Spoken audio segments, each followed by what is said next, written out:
Assalamualaikum warahmatullahi wabarakatuh. Alhamdulillahirrabbilalamin. Wassalatu wassalamu ala rasulillah wa ala alihi wa sahbihi wa mawala amma ba'du. Sahabatku seiman dan seakidah yang dirahmati Allah, ada suatu kisah. Pada suatu hari Rasulullah Sallallahu Alaihi Wasallam ditemui malaikat Jibril. Rasul pun bertanya, "Ada apa wahai Jibril?" Jibril menjawab, "Wahai Muhammad, sesungguhnya hari ini Allah Subhanahu wa Ta'ala sedang mengobarkan nyala api neraka, dan seluruh para malaikat amat ketakutan. Mereka tidak tahu harus bagaimana." "Untung aku ingat," kata Jibril, "bahwa engkau Muhammad sumber cinta kasih sayang Allah Subhanahu wa Ta'ala kepada alam semesta. Dengan alasan itu aku kesini, bertabaruk mengambil berkah dengan cinta Allah kepada dirimu ya Rasulullah ya Muhammad." Rasulullah terdiam beberapa saat, kemudian bertanya lagi, "Wahai Jibril, ceritakan kepadaku bagaimana neraka itu sesungguhnya." Jibril menjawab, "Wahai Muhammad, neraka itu bagaikan lubang-lubang yang terdiri dari 7 tingkat. Jarak satu lubang dengan lubang neraka lainnya ialah menempuh perjalanan 70 tahun. Lubang yang paling bawah ialah lubang yang paling panas." Nabi Shallallahu Alaihi Wasallam meneruskan pertanyaannya, "Lalu siapakah penghuni lubang-lubang neraka itu wahai Jibril?" "Sampaikan kepadaku Jibril."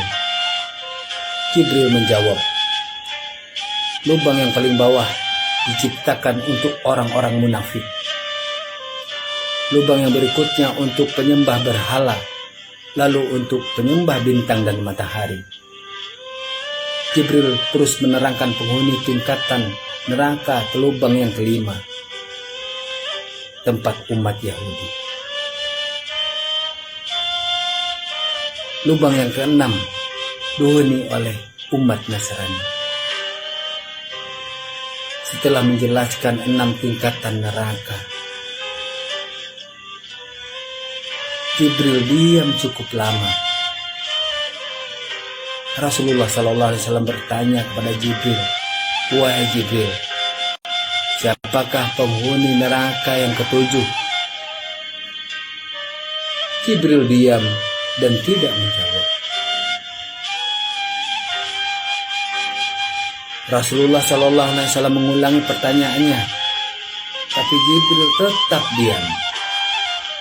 Rasulullah tambah penasaran dan mendesak Jibril agar menjawab pertanyaannya. Akhirnya Jibril pun menjawab berkata, "Umatmu, wahai Muhammad. Mereka itu para pelaku dosa besar di kalangan umatmu yang dimana sampai mereka mati belum sempat bertaubat." Mendengar jawaban Jibril, Rasulullah Sallallahu Alaihi Wasallam langsung jatuh pingsan. Jibril merangkul dan meletakkan tubuh baginda di atas pangkuannya. Tak berapa lama Rasulullah Sallallahu Alaihi Wasallam sadar dan langsung menangis dan bersimbah air mata dan terisak-isak. Rasulullah mempertegas pertanyaannya, "Wahai Jibril, apakah benar ada di antara umatku yang masuk neraka?" Jibril menjawab, "Benar wahai Muhammad, pelaku dosa besar di antara umatmu yang belum bertaubat." Setelah itu Rasulullah menghadap kiblat dan sujud kepada Allah. Dalam isak tangisnya, sesekali dengan suara pelan beliau bisikan kata-kata, "Ummati ya Rabb, ummati, ummati." Beliau tidak mengangkat kepalanya dalam keadaan seperti itu selama 3 hari 3 malam, kecuali setiap Bilal bin Rabah mengumandangkan azan, barulah beliau bangkit untuk menjadi imam. Dan setelah itu kembali sujud lagi. Pada hari ketiga Abu Bakar menyadari hal ini. Dia mengetuk pintu Rasulullah Sallallahu Alaihi Wasallam dan mengucapkan salam 3 kali, namun tidak terdengar jawaban. Abu Bakar sedih dan berseru di hadapan pintu Nabi besar Muhammad Sallallahu Alaihi Wasallam, apakah ada jalan untuk masuk ke rumahmu ya Rasulullah? Tetap tidak ada jawaban. Di jalan Abu Bakar bertemu sahabat Umar. Mengapa engkau menangis, wahai Abu Bakar? Kata Umar. Abu Bakar menceritakan keadaan Rasulullah Sallallahu Alaihi Wasallam. Maka Umar pun melangkah menuju rumah Rasulullah dan terjadi hal yang sama. Umar pun pulang dan menangis. Di jalan Umar bertemu sahabat Salman Al-Farisi dan terisak Umar bercerita kepada Salman hingga membuat dirinya amat sedih, namun tak berani mengulangi hal yang sama. Salman melangkah menuju rumah Fatimah dan menceritakan hal itu. Setelah berlari Fatimah menuju rumah ayahanda tercinta untuk mengetuk pintu sambil mengucapkan salam. Mendengar suara lembut dari putri tercinta, sejuklah dada Rasulullah Sallallahu Alaihi Wasallam. Beliau bangkit dari sujud dan membuka pintu.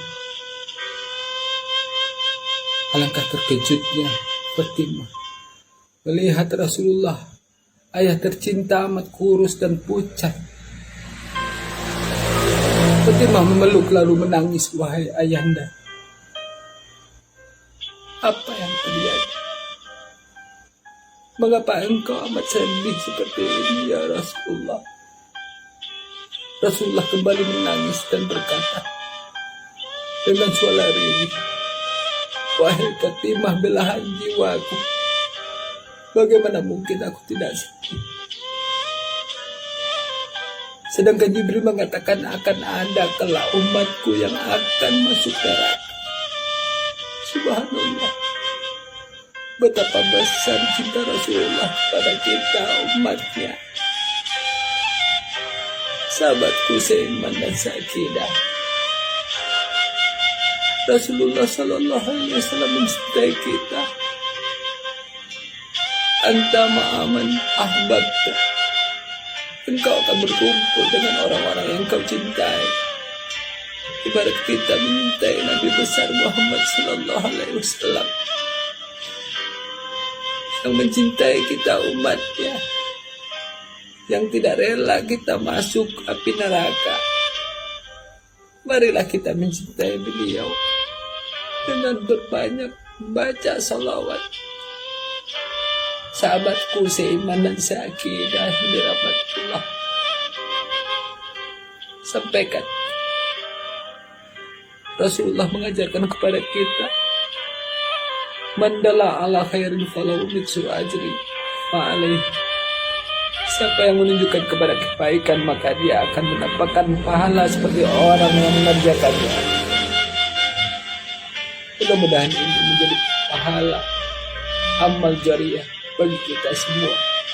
Berbanyaklah salawat, semoga kita mendapatkan syafaat Rasulullah Sallallahu Alaihi Wasallam yang sangat mencintai kita. Sekian Al-Fatihah. Bila taufiq wal hidayah. Assalamualaikum warahmatullahi wabarakatuh. Allahumma shalli ala sayyidina Muhammad wa ala ali sayyidina Muhammad.